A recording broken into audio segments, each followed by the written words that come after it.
Alhamdulillah nahmaduhu wa nasta'inuhu wa nastaghfiruh wa na'udzu billahi min shururi anfusina wa min sayyiati a'malina may yahdihillahu fala mudilla lahu wa may yudlil fala hadiya lahu. Asyhadu an la ilaha illallah wahdahu la syarika lah wa asyhadu anna Muhammadan abduhu wa rasuluh. Allahumma shalli ala sayyidina Muhammad salatan tuslimu biha sadri wa tuyassiru biha umuri wa tufassiru biha kalami wa tuhillu biha uqdatan min lisani yafqahu qawli wa tujammilu biha kalami bil fasahati wal balaghati wal bara'ah wa tulilu biha juruduhum wa qulubuhum ila zikrillah. Salli wa sallim alaihi wa ala alihi wa syafihi ila yaumiddin. Amma ba'd. Qala Allah Ta'ala fi kitabihil karim wa huwa asdaqul qailin. A'udzu billahi minasy syaithanir rajim. Bismillahirrahmanirrahim. Wa may yazlim minkum nuziqhu 'adzaban kabira. Faqala aidan wal kafiruna humuz zalimun. Al-ayat. Wa qala Rasulullah sallallahu alaihi wasallam, talabul ilmi fardhatun ala kulli muslimin wa muslimatin. Hadratul mukarramin wal muhtaramin, para ikhwan sadaya, puji simkuring dipika hormat pamuga ku Allah dimuliakeun.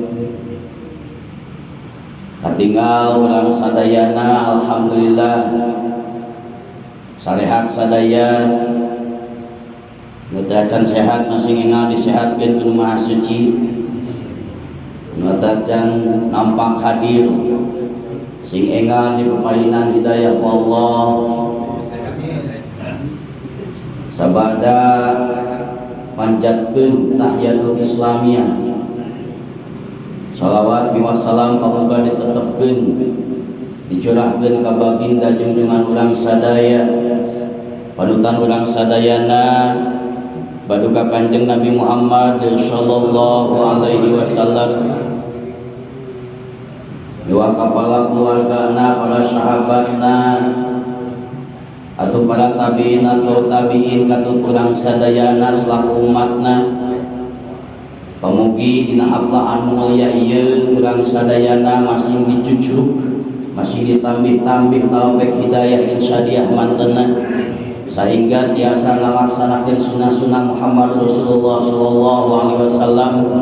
Mudah-mudahan kusababia urang ngalaksanakeun sunah-sunah mantenna, urang sadayana diaku umat kumantena jaga di yaumul kiamah, khususna pamuga urang sadayana kenging syafaat di mantena. Amin ya Allah ya rabbal alamin. Dina minggon anu kamari parantos diuningakeun bahwa ayat tilu jalema anu bakal dijamin kudu Maha Suci bagja dunia akhirat. Kamari parantos diuningakeun nu nomor kahijina nyaeta jalma anu istiqomah dina sedekah. kalintang bagjana jalmi-jalmi anu parantos dipepainan hidayah ku Allah tiasa ngalaksanakeun sedekah. Kamari parantos diuningakeun dina padilah-padilahna ayeuna nete kana poin anu kadua. Jalmi anu dijamin ku Allah bakal bagja dunia akhirat teh jalmi anu didolim ku baturna, jalmi anu didolim ku dulurna, tapi mantena anjeuna sabar dibalikeun deui ka nu Maha Suci. Balukarna jalmi anu didolim ku dulurna manehanana sabar bakal menang ganjaran jalma anu ngadolimna. Contoh, beres salat berjamaah atau napi beres pangaosan mumpung ayeuna cenah oge anu sanesna can kalaluar alasanana teh bari poek eueuh lampuan meujeuhna ye lamun senal teh dihilian ku nu teu cokot we senal anu alus teh padahal senal manehana nama geus sisirangan teh tah ganjaran manehanana tadi pengajian, ganjaran manehanana tadi sholat berjamaah, amal-amalna teh bakal dibikeun ka jalma anu dicokot senalna.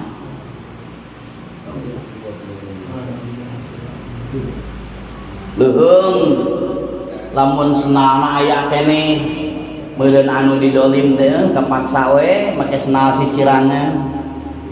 Namun dibalik eta teh ngagembol amal anu dolim. Seueur contoh-contoh jalmi-jalmi anu ngadolim ka ikhwana. Naon sih aya dolim-dolim teh atuh? Lain ayeuna ka sesama ikhwan hungkul.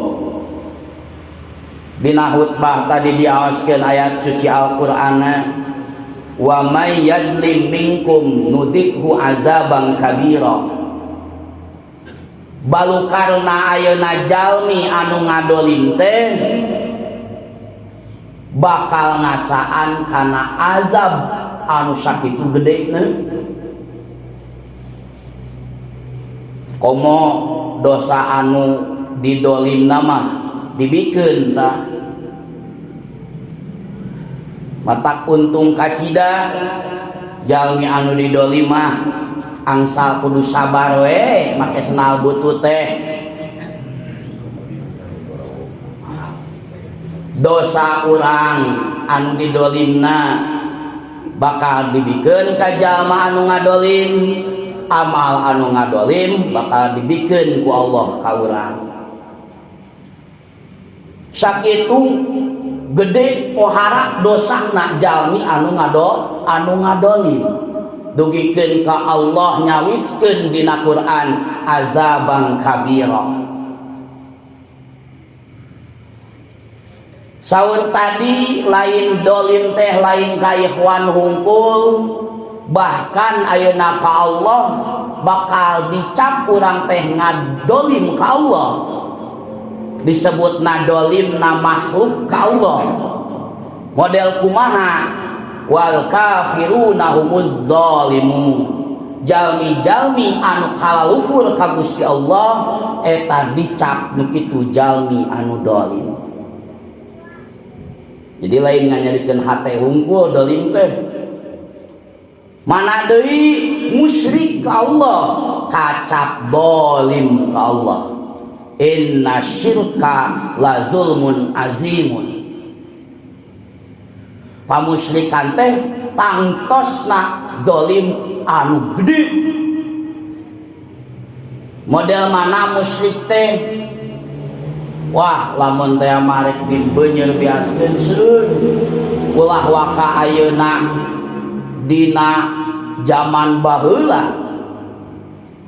Zaman ayeuna oge pabalatak pamusyrikan. Baheula geuningannya aya peribahasa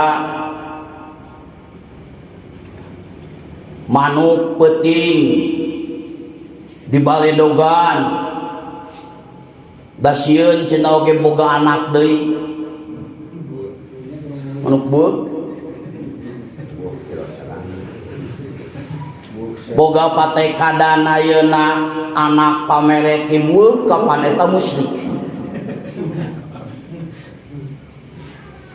Tuluy di zaman ayeuna urang ngabangun gedung hayang salamet cenah oge anu ngerjakeunana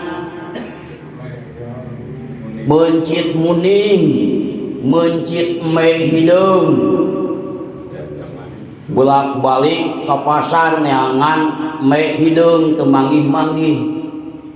Katilu pasarna aya tukang domba anu rada meusan pinterna.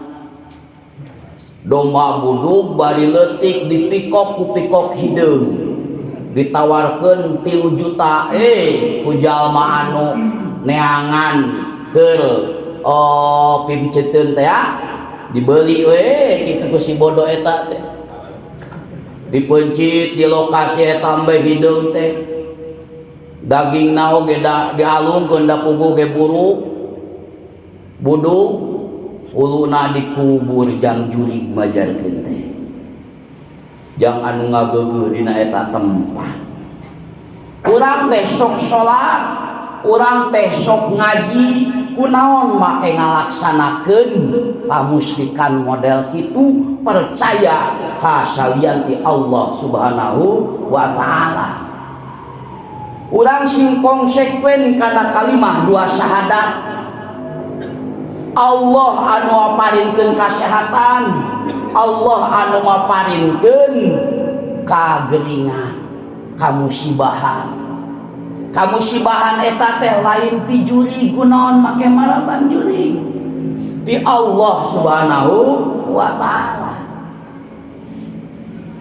Pamusyrikan model kitu teh la zulmun azim. Dolim anu kacida poharana ka Allah. Bahkan disebut musyrik oge lamun urang ibadah lain atanapi menyekutukeun ngaduakeun ka Allah. Urang salat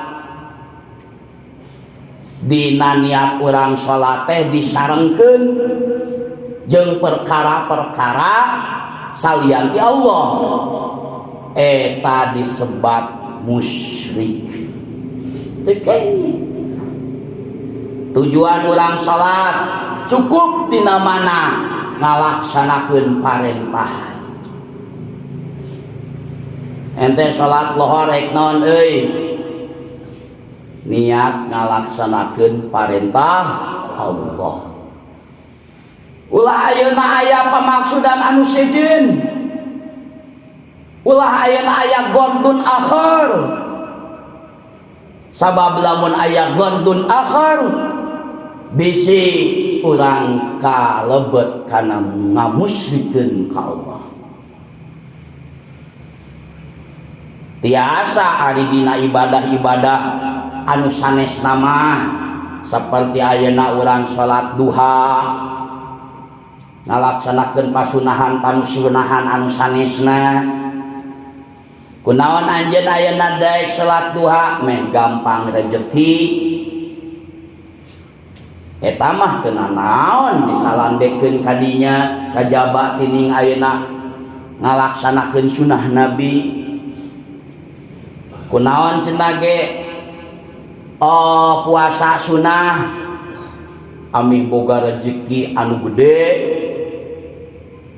Tenang naon deh tema puasa sunnah. Lamun sakirana puasa anu wajib, salat anu wajib, tulen niat teh urang teh kudu ka Allah, niat ngalaksanakeun parentah Allah, lain ayeuna niat nyembah ka Allah, lain ayeuna niat anu sanesna saperti niat syukuran ka Allah. Cukup we dina ibadah anu wajib mah niat ngalaksanakeun parentah Allah. Seueur pamusyrikan dina ibadah oge seueur pamusyrikan. Di antawisna lamun teh mah ayeuna urang ngayakinkeun ngalaksanakeun atanapi ngobulna kakobulna hiji pagawean urang, hiji pangabutuh urang, hiji hajat urang ngayakinkeun eta teh sababiah ayeuna urang ngalaksanakeun doa, zikir, shalawatan tanpa ayeuna ngayakinkeun eta nu ngaijabah teh Allah, musyrik. Model mana contohna? Hiji kali waktu dipegatkeun ku kabogoh lieur cenah urang aya boga cenah ge pananyaan tilu ieu. Ayeuna ulah waka katiluanana urang hiji-hiji we. Ini kaburu belah kaler dibere doa teh ieu tah cenah oge amalkeun ieu 7 poe puasaan kumaneh. Geus di puasaan teh medu teu diijabah ku Allah, manehanana ngayakinkeun ngomongkeun sapertos kieu. Doa teh mintul cenah oge euy. Tah ngabahasakeun sapertos kitu teh teu beda saperti percaya kana eta doa lain ka Allah Subhanahu wa taala, musyrik hukum. Kusabab doa ti ajengan kaler mah cenah oge rada mintul cenah oge ye teu dijabah we. Kabogo teh hayo we cenah oge ngabaeudan. Akhirna ngumpat ka guru anu kadua nu dibelah wetan. Ari ajengan anu dibelah wetan mah cenah oge mere wiridan mere ieu teh ku kami ayeuna dilaksanakeun teh diijabah. Wah bener cenah euy guru nu dibelah wetan mah ajib doana teh cenah oge ku ngabahasakeun kitu musyrik ka Allah Subhanahu wa taala. Nu ngaijabah mah lain doa tapi Allah Subhanahu wa taala. Doa mah sami sadayana oge. Janten zolim-dolim teh seueur. Namun nu bade dibahas dina ieu kesempatan dolim ka sesama makhluk na Allah, termasuk dolim ka hewan. Dolim ka hewan ulah aya sireum digiles. Aya ayeuna bangkong tayong halangna. Aya ayeuna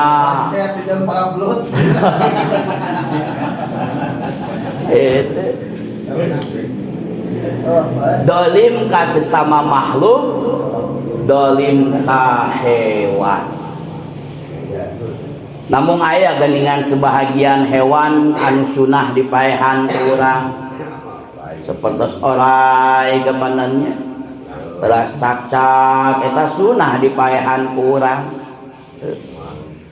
Ari sireum mah eta prajurit Nabi Sulaiman tong digesek. Andai kata misalkeun hiji kali waktu dahareun urang atnapi imah urang digulung ku sireum, ulah ayeuna ngaduruk, ulah ayeuna dibanjur ku cai panas, kemudian jeung disemprot ku emrin, tapi kumaha bahasa we sing sae ka eta sireum. Pancena oge urang teh nyaho bahwa eta sireum teh ngobrol ka urang teh kumaha, da urang mah lain Nabi Sulaiman, sireum mah nyahoeun anu ku urang di bicarakeun. Sok sing sae bahasa sileum ieu mah lain tempat maneh mah dina taneuh, ieu mah tempat aing, ulah sok ngaganggu ka sesama makhluk. Lamun teh mah anjeun mung diduruk ku kami, lamun teh mah saminggu sabulan teu pindah-pindah neme eta mah sabab teu ngawaro. Ari kitu mah urang bahasa nanya geus aya kasaean kitu moal. Nah ngartieun cenah eta hayawan, ngartieun kana bahasa urang teh ngartieun. Tuh.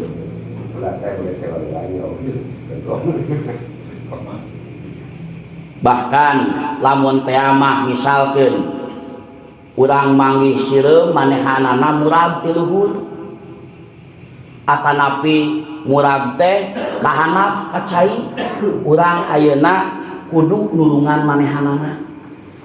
Naon margina? Aya sebahagian ulama menyebatkeun boa tina sababiah urang nulungan eta sireum, urang di akhirat diampuni dosa. Ku sababiah urang nulungan sireum. Lamun ayeuna urang ningali anak hayam papisah ti indungna lain ditajung,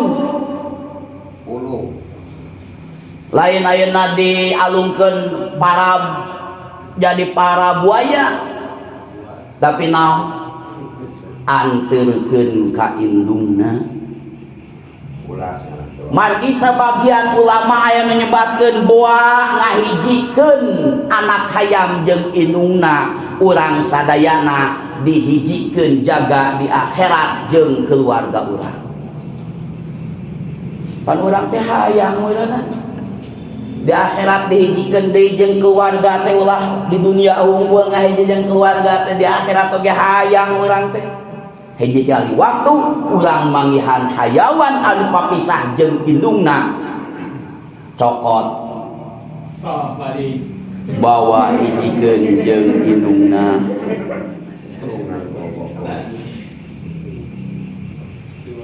Lamun urina urang ningali aki-aki nini-nini kelempang di jalan capeun, ari urang mawa Mercedes, mawa Avanza, atanapi mawa motor kitu tah, ajak ku urang teh, ajak anteurkeun lamun bisa mah, lamun teu bisa ku ajak nepikeun ka mana we sakamampuhan urang. Boa kupeda ayeuna urang ngajak ka eta jalmi anu ngabutuhkeun tumpangan, di poe kiamah urang ditulungan. Bahkan aya sebagian ulama menyebutkeun di dunia bakal dijembarkeun rezekina sababiah nulungan jalmi anu ngabutuhkeun pertulungan. Jadi hayang ayeuna jembar rezeki teh teu kudu ayeuna mapai-mapai tatangkalan, mapai-mapai batu tapak di dinya jauh ka para wali-wali. Misalkan ari indung bapa teu dijarahan nya pantes we rezeki macet oge. Memeh kanu jauh teh indung bapa heula, makom indung bapa urang teh jarahan. Gitu. Aya aki-aki, aya nini-nini saha bae anu ngabutuhkeun tumpangan, ajak urang. Lamun bisa anteurkeun ku urang, balukarna urang bakal dijembarkeun milik rezeki di dunia. Di akhirat ditulungan bae.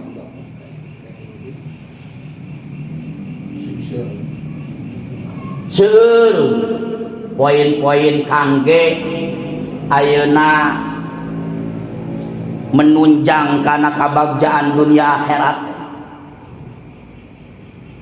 Urang misalkeun teu boga ilmu ieu, ngan bisa alif ba ta sa wae mah ajarkeun ka anak alif ba ta sa sakamampuhan urang. Ulah so teh ngahurukan batur nu manehanana can nyaho. Lamun dipaksakeun ngahurukan batur manehanana can nyaho nya kaditu naoge dolun mudilun. Sesat disatkeun ngahadis sakahayangna, nafsir Quran sakahayangna, ngobrol ayeuna ceramah sakahayangna, peletutna teh ka mana bae kumaha biwir manehanana dolun mudilun, sesat disatkeun. Lain wae santri kiai ge pabalatak begitu teh. Disebut nama kiai si horeng mah geuningan dolun modelun nyesatun.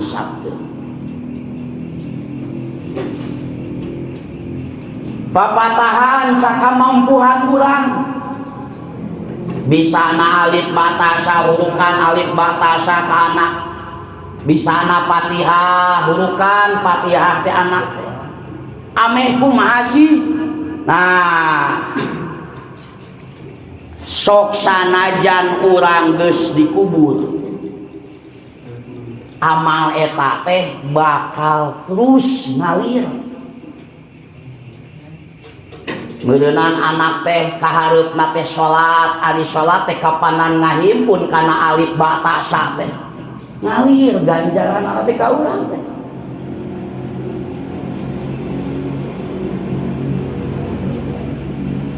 Lamun ayeuna urang papanggih jeung batu di jalan ngaganggu kana aktivitas jalmi muslim lelempangan, geserkeun eta batu teh. Kade ulah ditajongkeun bisikeun ka batur cokot ku leungeun, kapan eta teh bakal jadi saksi di yaumul qiyamah. Pindahkeun eta batu teh singkirkeun ku urang teh. Boa ku sababiah eta urang sadayana dimudahkeun kana jalan nuju ka surga. Kapan urang teh sok sulit sok Korea ngalaksanakeun ayeuna jalan-jalan pi surgaeun teh sugana teh kumemeres jalan nu tadina jalan berlubang tambal ku urang lain ngageserkeun batu unggul maksudna mah barala koren ku urang teh susuganan sababiah amal eta urang dimudahkeun ngalaksanakeun ibadah ka Allah Subhanahu wa taala. Uikeun deui kana bahasan pokok jadi jalmi anu ngadolim ka sesama makhluk atanapi hewan eta dicawiskeun azabang kabira teu meunang ngahilangkeun kana kahormatan termasuk ngadolim teh.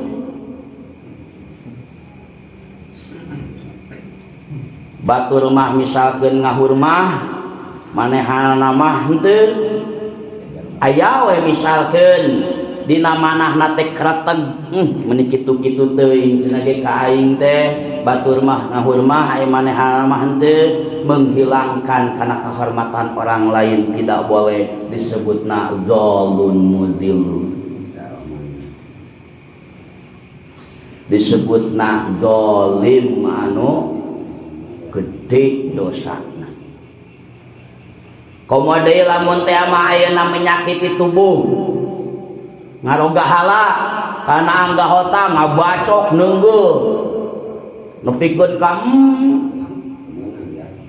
cepil teh beureum kunaon jang cenah oge maneh cepil beureum kitu disintreu kusaha ku guru meureun maneh mah cenah oge bedegong ngajina bedegong sakolana henteu abdi teh cenah oge keur nulis teu ujug-ujug eta guru teh teuing keheul naon ka abdi teh jujug cepret teh cenah oge kana ceuli teh nepikeun ka beureum bareng dolim.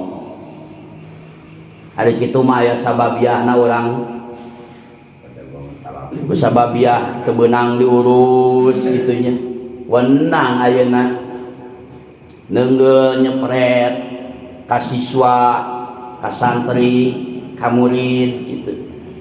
Tujuanna teh supaya disiplin ngawaro. Namun kan ayeuna mah cenah ge hak asasi manusia. Lapor ke polisi cenah ayeuna. Ya ham. Eta garis besarna supaya papada umat Islam teh teu aya silih siku teu parasehat. Namun di mana ayeuna urang ngadidik anak incu urang teu ngawaro sok aya kawenangan di dinya nyepret nyintreuk. Tujuanana lain ayeuna karena menyakiti tubuh, tapi tujuanana rek merek belajaran supaya disiplin. Atanapi nganyerikeun teh henteu kana anggota tubuh mah, nganyerikeun teh kana hate. Sami we eta oge. Teu salah teu naon. Batur mah nyarios teh kulan sumun dewu tos tuang tos eueut ari ieu mah lain. Urang keur cicing teu karuh-karuh sia maning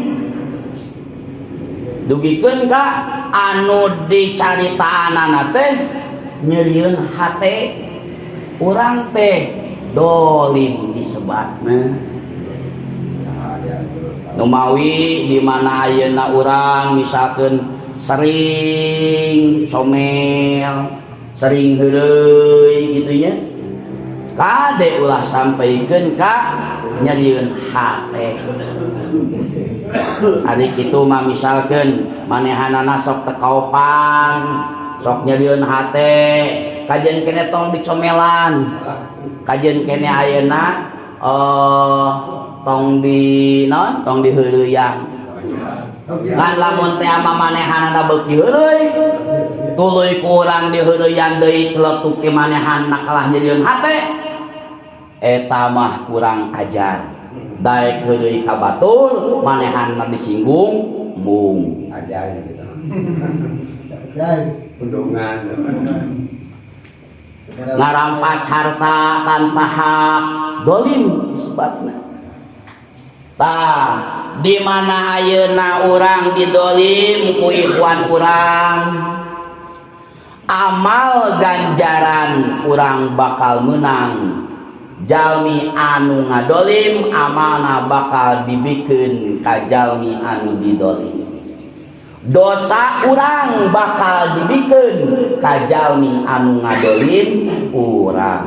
Untung kabina-bina tah. Cenah atuh urang marek ngahaja we cenah ge amih didolim ku batur. Wah, atuh lamun kitu mah teu ieu nya, teu etis jeung moal aya we deui anu daek didolim ku batur mah. Ieu mah buruhan ti Allah ka jalmi anu didolim sapertos kitu. Poin anu katilu, jalmi anu bakal dijamin bagja dunya akhirat ku Allah teh jalmi anu qanaah. Dasarna tina eta qanaah manehanana bakal tawakal ka Allah, tawaduk ka Allah. Nya naon cenah oge ari qanaah teh sifat syukur. Sifat syukur tina nikmat-nikmat anu parantos dipaparingkeun ku Allah. Jadi di mana urang ayeuna aya rasa syukur kana nikmah-nikmah anu geus dibikeun ku Allah, eta urang kacap jalmi qanaah.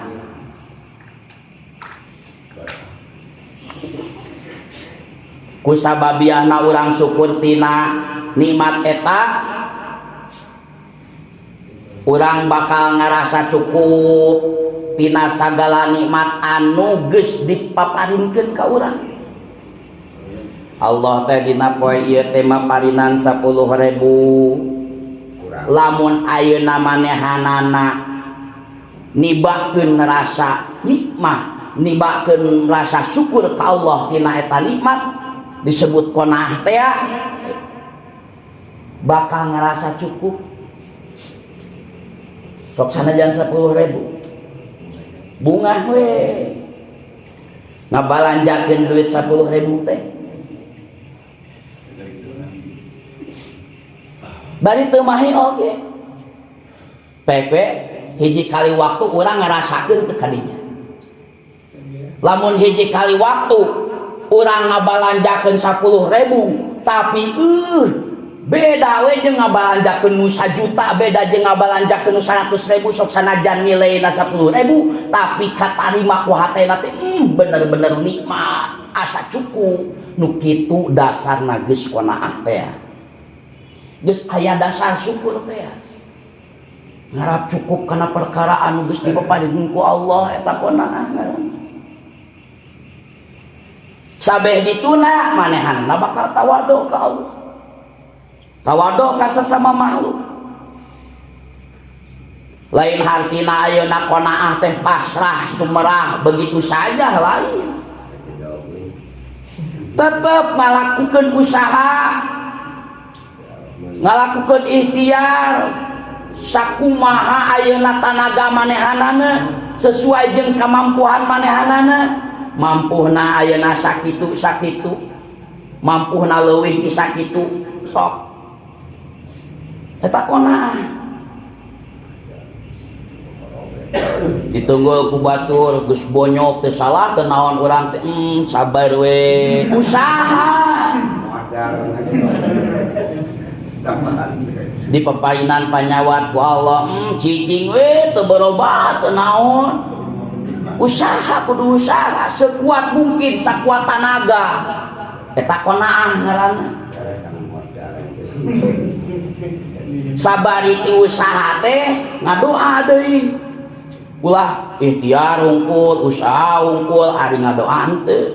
Naon margina kudu dibabarengan ku ngadoa supaya dibere hasil anu terbaik mungguh Allah.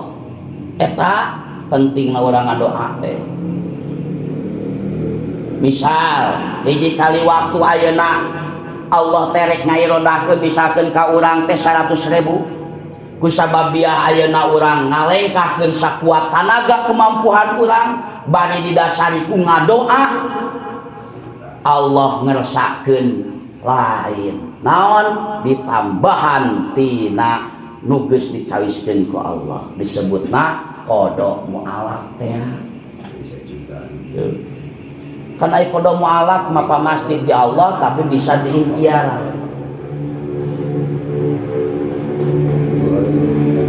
Beda jeung qada mughlom. Qada mughlom mah tos teu bisa dipungkir deui. Namun kana qada qadar ti Allah jalma anu qanaah mah bakal narima.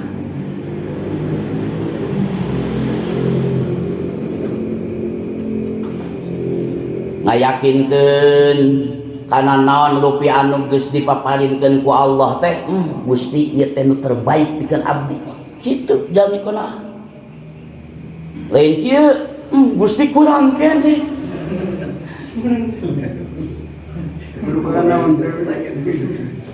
tapi kumaha atuh dibere sakitu teh alhamdulillah Gusti parantos maparinan ka abdi anu terbaik dina poe ieu. Lamun ayeuna urang geus bisa kitu baru tahbiji la haula wala quwwata illa billah teh bener. Ayeuna urang hayang bisa ngalaksanakeun mana la haula wala quwwata illa billah tapi encan qanaah moal bisa ngan saokeun heueuh we lambai we hungkul kitu. berat kedah daek sabar natras. Bahkan di jalmi anu geus penah sapoe nate manehana nate bakal terus lamun dina ibadah mah tuluy bakal ningkat. Lamun ayeuna salat encan leres teh diusahakeun ku manehanana perbaiki salat urang.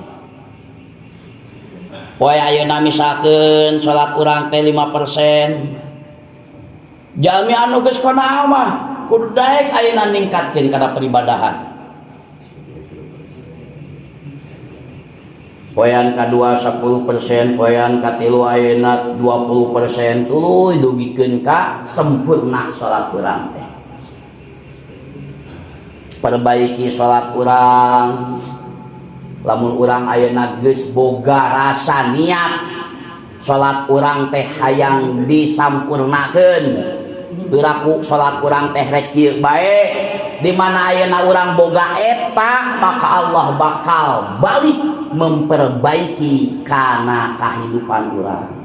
Aya urang mah hayang diperbaiki kehidupan teh tadina ayeuna sakieu hayang jadi sakitu kitu hayang cara batul kitu boga anu tapi salatna dihare-harekeun sugan mikiran salat teh hayang ditarima henteu kumaha salat teh beres salat nikum kitu deui dina manehna teh sugan hayang iraha teuing salat urang seperti kitu seperti batu kitu sae kitu henteu dina manehna maca Fatihah tiba heula dan nepikeun ka kiwaringan kitu jeung kitu pahili sin jeung sa pahili ga jeung dal pahili ayeuna ta jeung to waladoclin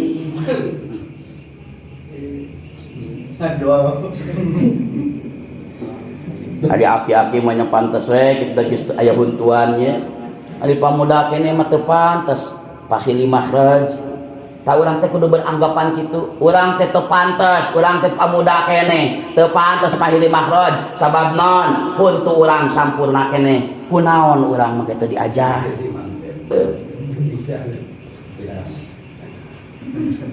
Perbaiki salat urang maka Allah bakal memperbaiki kana kehidupan urang. Genep perkara anu dina salat ulah dilakukeun ku urang. Hiji, salat ulah tanggah ka luhur. Ulah kieu. Kumaha lamun panonungkul isyarah kana ka luhur, isyarah kana kekuasaan Allah. Si panonungkul itu jeung beungeutna kitu. Eta mah emang sunah Nabi. Gusti Rasul oge dina sapalihna netepan osok mencrongkeun penglihatanana ka luhur. Dina harti lain ningali toke tapi ningali kana kekuasaan Allah Subhanahu wa taala. Mulan dina sujud tingali teh kana irung, lain ayeuna ningali leho tapi naon ningali kana nikmat nu geus dibikeun ka urang saditek sadetikna teh kapan urang teh ngarengha syukuran dina tahiyat kapanan ningali tung jari dina ayeuna ruku ningali kana tungtung sampean dina itidal ningali tempat pangsujudan geus diatur eta teh ku Kanjeng Nabi. Hiji dina salat teh urang teh ulah ningali kalu ulah tengok ulah ningali kaluhur ulah ningali kana langit ulah sampaikeun dina salat urang teh heulai lamun bisa mah tahan keur salat teh non margi eta salah sahijina setan ngakalan dina nalika salat urang. Tahan sabisa mah heulai. Atuh lamun teh amat cenah ge teu katahan tutupan ku urang teh kumaha cara nutupan gae? Lain kieu. cara nutupan aya tadi tutupan di silaleur asup mana deui perkara anu ulah dilaksanakeun dina nalika salat luak liuk emang teu mata kabatalkeun kana salat luak liuk tapi eta teh hiji kalakuan nu dilarang dina nalika salat keur maca Fatihah teh yuk teu meunang bahkan dina hiji keterangan henteu ngaliuk beungeut mah tapi ieu mah paningali we dilieukeun dikitukeun tah naon ngaranna teleng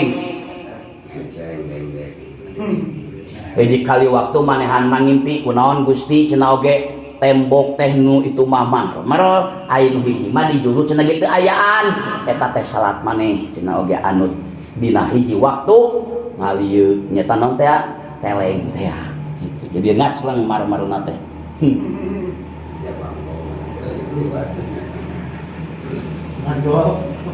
di mana ayeuna urang boga ceuhil misalkeun keur maca Fatihah teh nya pan sok aya we ningan asar-asar kadaharan nu mawi lamun teh mah urang rek salat peupeujeuh ka kamu sunah ka kamu sok sanajan ayeuna geus ngarokok oge bahkan lamun teh mah urang ngarokok langsung ayeuna salat tanpa kakemu makruh tah salat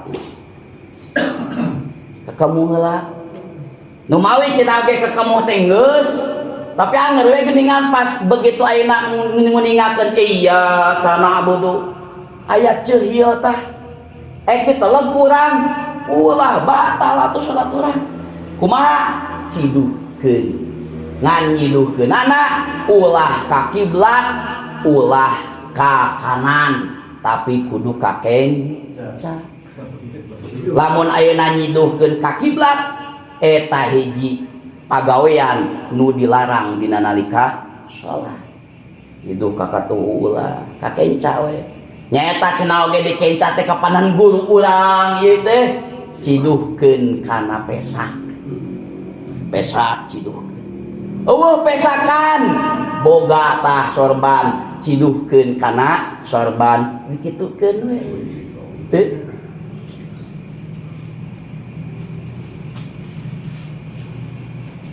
mana deui miheulaan imam pantes lamun teh mah miheulaan dina padamelan batal salatna oge lamun teu ribut nu parokoh imam ayeuna can cengkat tina sujud urang geus miheulaan lamun teh mah dasarna poho cicing tah ulah sampaikeun ka balik deui lamun balik deui batal salatna ngan lamun teh mah dihaja wajib ribut muparokoh lamun teu niat muparokoh batal salatna teh bakal dibahas dina fikih dina masalah ayeuna iktida ieu mah nu dimaksud di dieu mah ulah miheulaan imam teh dina babacaan hiji perkara nu ulah dilaksanakeun dina nalika salat miheulaan babacaan imam dina Fatihah misalkeun iyyaka na'budu urang mah geus malah daulin ulah teh kapanan cenah oge salatna bangsa sir lalaunan nu mawi si imam kudu rada tarik meusan supaya naon gunana si makmum ulah sampaikeun ka miheulaan kana babacaan dina tasbihna subhana rabbiyal a'la wa bihamdihi imamah geus 2 urang mah karek hiji itu ulah miheulaan kana babacaan imam komo lamun ayeuna sapertos nu tadi mah miheulaan dina padamelannya imam tahiyat keneh urang cengkat kesel cenah ge euy cengkat teh dihaja tah wajib kudu muparokoh itu nan lamun ayeuna misalkeun poho itu imam dina nalika keur tahiyat awal eta mah wajib kuihan deui sebab poho bakal dibahas na fikih insyaallah itu gitu. Jadi urang teh kudu boga niat memperbaiki salah urang sadi dinten teh supaya atanapi susugana we atuh urang teh diperbaiki hidup ku Allah. Teu hiji wae tapi nincak kana dua. Kudu boga tujuan mah urang teh rek memeres salat, rek memeres puasa teh ulah sampaikeun ka nahan lapar jeung haus hungkul.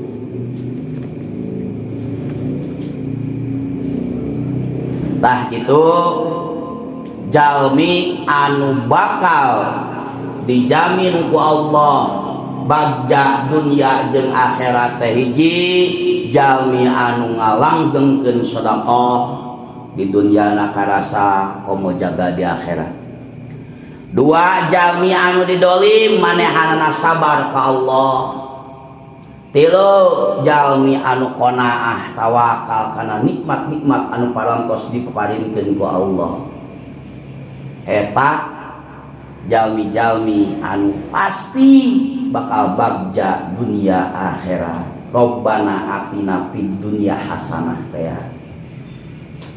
Rabbana atina fid dunya hasanah.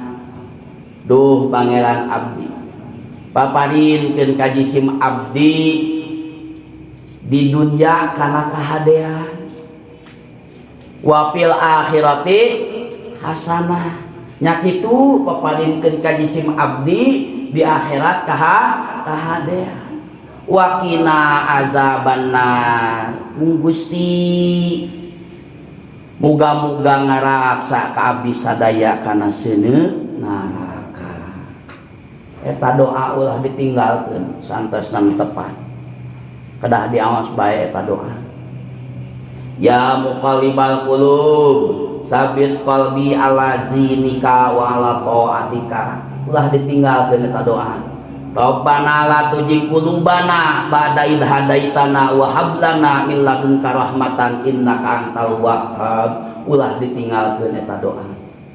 Allahumma ij'alni muqimas sholati wa min dzurriyyati rabbana wa taqabbal du'a. Ulah ditinggalkeun eta doa Nabi Ibrahim.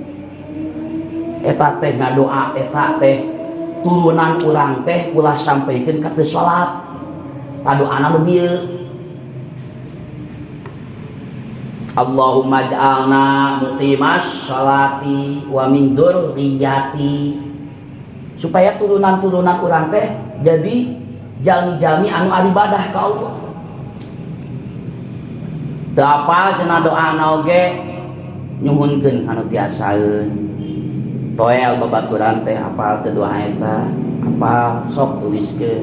Teu apal cenah oge toel deui babaturan sabeula, teu apal cenah oge toel deui babaturan sabeula, teu apal keneh riungan ti dinya mah indit ka imah santri, ka imah ajengan, ka imah kiai kudu sing daek tatanya supaya hirup urang teh aya perubahan. Teu daek tatanya mah da moal mungkin ayeuna WC nyampeurkeun ka nu modal. Di mana-mana oge anu modal nyampeurkeun ka WC. Naon anu teu acan urang uninga sok gitu. Sharing disebut. Tah sakitu panginten dina kesempatan ayeuna urang lajengkeun kana pikirna. Bismillahirrahmanirrahim. Saur kamari diuningakeun bahwa di mana urang ngamakmum kudu ngakuran ka imam boh dina babacaanana. Misalkeun imam tahiyat akhir urang mah tahiyat awal ta urang pan ari kuduna tahiyat awal mah Allahumma sholli ala sayyidina Muhammad tos cekap kadinya ulah maca wa ala ali sayyidina Muhammad eta makruh. Jadi cukup Allahumma sholli ala sayyidina Muhammad ngan bongan kaayaan urang keur ngamakmum imam tahiyat awal sedengkeun posisi imam tahiyat akhir sedengkeun posisi urang malain dina tahiyat akhir tetap babacaanana ngilu ka imam. kamari kitu bahasanana. Dina tasbihna, dina doana sok ngiringan ka imam. Imam ayeuna maca Allahumma inni a'udzubika min azabil qabri wa min fitnatil mahya dina tahiyat akhir urang baca ulang eta teh hukumna sunnah gitu. Namun ari dina diuk nama imamah diuk tawaruk diuk ayeuna tahiyat akhir da ai urang mah lain keur tahiyat akhir posisi urang mah berarti urang mah diukna diuk non iftiros urang mah gitu kayak di payun bakal aya wa yukabbiru al masbuku bil qiyami ba'da salamaihi wa in kana al mahalul ladzi jalasa ma'hu fihi maudi ajulusihi lawin paroda kaan adrokahu pisalisati rubaiyatin ausaniyati maghribin. Misalnya jahed salat isya pas dina rakaat katilu jol bakar ngamakmum berarti jahed menang 4 rakaat ari bakar karek mah menang 2 rakaat sedengkeun 2 rakaat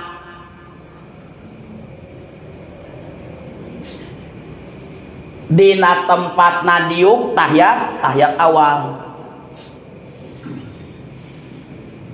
Lamun kira-kira na ayeuna bakar teh dina salat sorangan berarti keur tahiyat awal. Kiwari imam uluk salam berarti bakar kudu nangtung deui sabab karek 2 rakaat. Berarti bakar nangtung ka 3 rakaatna. Tanu jadi masalahna naha eta bakar kudu maca takbir intiqal. Uyan deui permasalahanana. Jaed selaku imam geus 2 rakaat.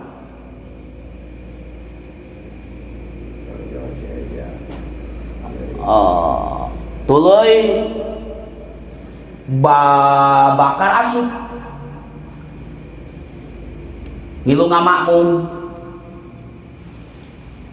berarti jaed mah nu jadi imam geus meunang 2 rakaat manehanna pan karek 1 rakaat. Imam ayeuna 4 rakaat manehanna sabaraha rakaat deui? 2 rakaat deui. Tah nu jadi masalahna begitu ayeuna imam salam naha manehanana ayeuna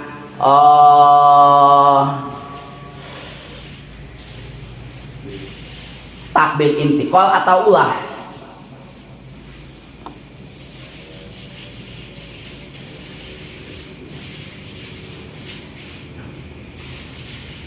Lamun ayeuna eta jaed geus 2 rakaat tuluy ayeuna bakar karek 1 rakaat jaed tahiyat awal bakar nangtung ngilu nangtung kumaha eta sunah takbir intiqal non margi imam dina nalika tahiyat awal urang selaku makmum kudu ngilu ka imam. Tuluy imam ayeuna takbir imam ayeuna tahiyat akhir. Urang mah urangnya tahiyat akhir namun status urang mah lain dina rakaat kaopat tapi karek rakaat kadua. Imam salam urang nangtung deui ka 3 rakaatna urang sunah takbir intiqal.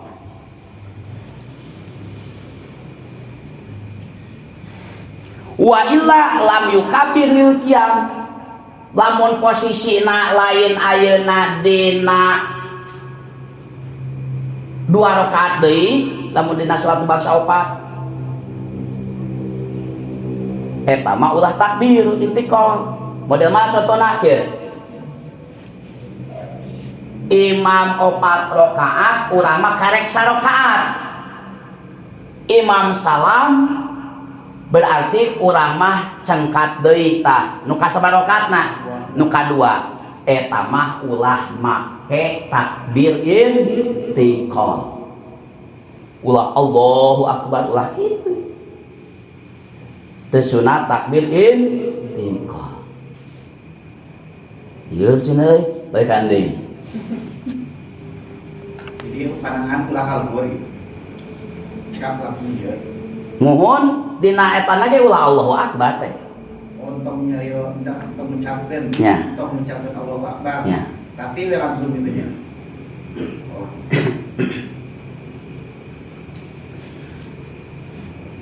Imam tahiyat awal. Urang karek 1 rakaat.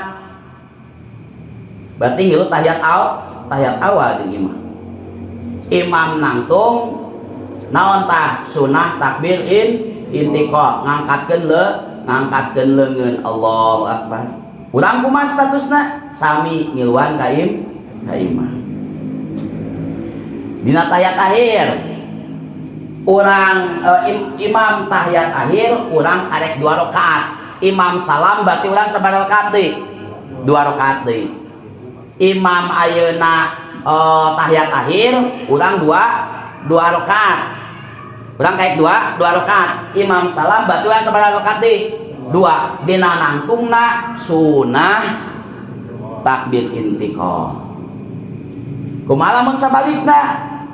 Imam 4 rakaat tahiyat akhir urang ngilu ka imam dina tahiyat akhir ngan status urang mah karek 1 rakaat atnapi karek 3 rakaat. Tah imam salam urang bongan urang karek 1 rakaat berarti sabaraha rakaat deui?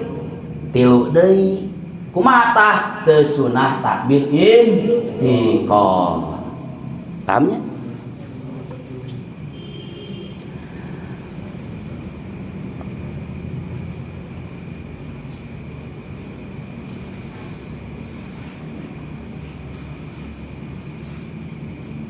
Wa yusanu lahu alla yaquma illa ba'da taslimatail imam.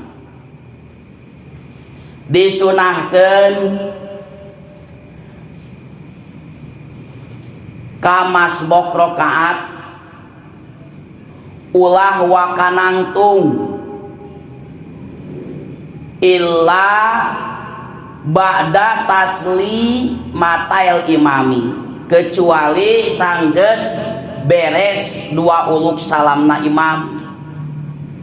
Jadi di mana-mana ayeuna imam uluk salam nu kadua kakara weh makmum anu masbok teh nangtung. Assalamualaikum warahmatullahi nas'aluka faujabil jannah. Assalamualaikum warahmatullahi nas'aluka najata minan nar. Tak kakara urang nangtung selaku makmum masbok. Jadi lain dina salam anu kahiji. Nangtungna dina salam anu kadua imam. Kumaha cenah oge lamun nangtung urang teh dina salam kahiji imam. Kan ari salam kahiji imam eta salam anu kahiji eta salam batal beres salat urang. Jadi dina nalika ayeuna urang salam nu kahiji assalamualaikum intinya hate teh niat kaluar tina salat. Itu salam anu kadua eta sunnah ulah ti salam aceuna oge cukup salam anu kahiji oge karunya si makmum. Mana salam nu kaduana akhirna ngajentul teh bakal aya di payun. Imam geus salam tuluy we cicing kitu kumaha hukumna tangke bakal aya di payun. Jadi salam anu kadua walaupun sunah kedah diaos, kedah tarik ami apaleun. Assalamualaikum warahmatullahi. Assalamualaikum warahmatullahi kakara cengkat urang teh Itu ieu mah lain karek salam anu kahiji itu tah urang langsung cengkat kumaha sah salat urang sah salatna awas kade ulah salah sah salatna ngan teu meunang pasunahan tuh balikan deui cek urang ka harti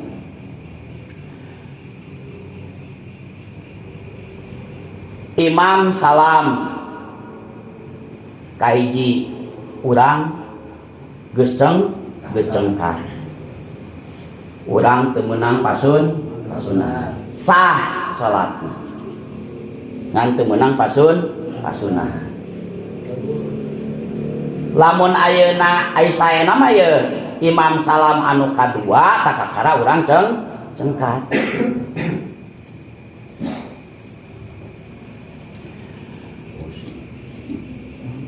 pandidina gebasana wayusanu disunatkeun urang cengkat teh bada dina santos imam salam anu kadua berarti lamun urang cengkatna dina salam anu kahiji sah salatna mah tapi henteu meunang pasunahan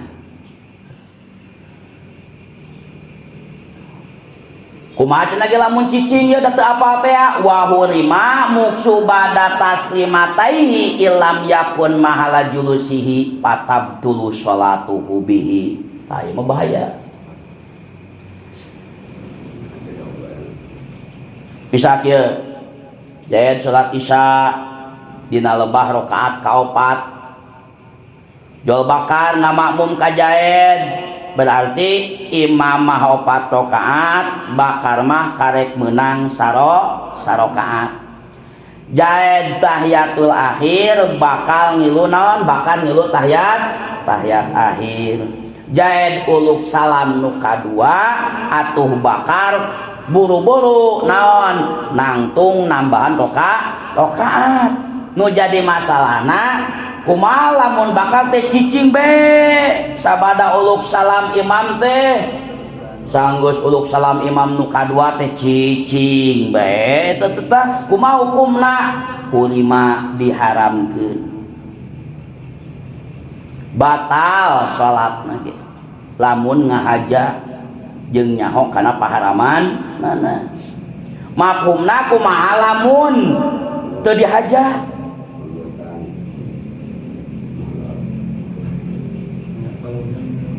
lamun ayeuna teu dihaja mah nya aya kamurahan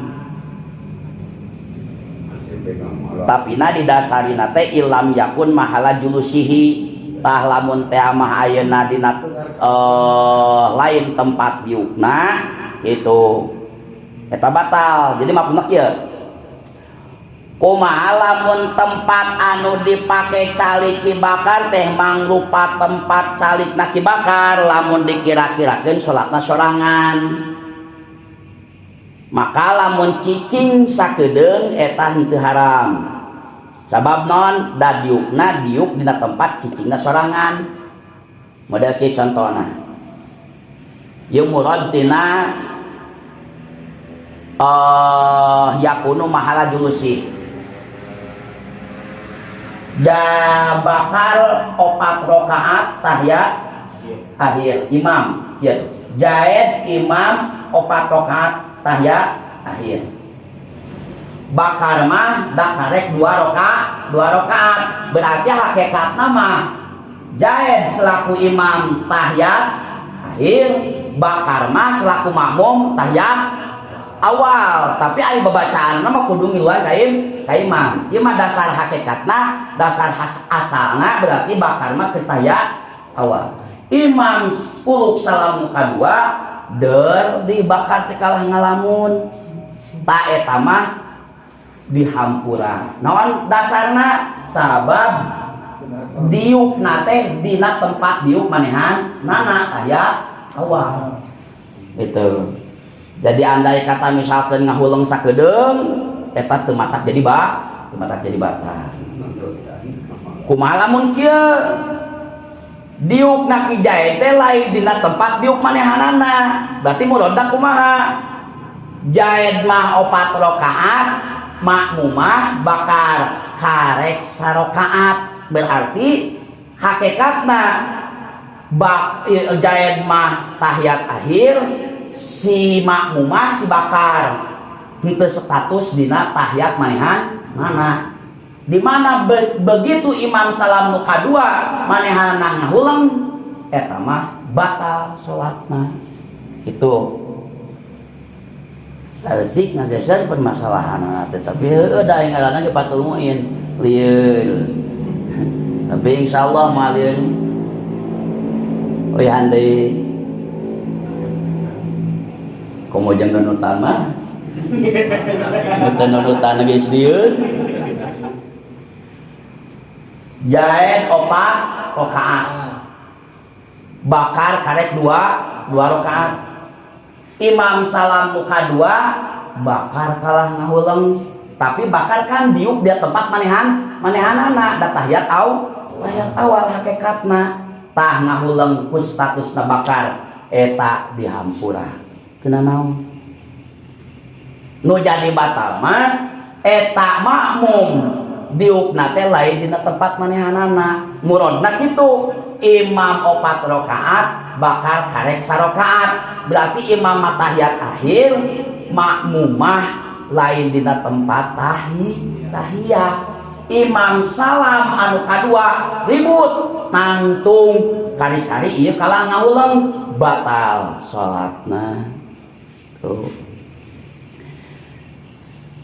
Jadi ilam yakun mahala julusihi patabtulu sholatuhu bihi in ta'amada wa alima tahrimahu. Lamun ayeuna ngahaja-haja jeung nyaho kana haramna eta mah tak batal. Kumaha lamun ku ngahulangnya atawa nepi ku nunutan. Da eta mah cek tadi oge lamun sakedeung eta henteu teu haram berarti henteu batal. Ngan lamun lila cek ukuran huruf ari lila cek huruf teh model kumaha? 5 menit wah lila teuy. Quran ayeuna maca sapatihaheun ge eta tos lami kitu. Eta mah batal. Gitu. Nu mawi di mana ayeuna jalmi keur netepan pek nunutan. Imam salam manehana ngilu salam teu sah. Pasti teu sah, pasti. Sebab non kudu rukun qaulina ge beuleuh teu dibaca. Ayo imam salam ngilu salam. Itu. Tak gitu. Tinggal wala yakumu qabla salamil imami padi ngayat aya sakedik deui kana permasalahan syaratna ngamakmum upami ayeuna dibereskeun bakal ieu nya itu disalit-salit sakitu nu tiasa kasanggakeun dina kesempatan anu ayeuna pamugi aya manfaatna khusus kasim kuring umum ka para wargi sadaya. Wabillahi taufiq wal hidayah. Wassalamualaikum warahmatullahi wabarakatuh.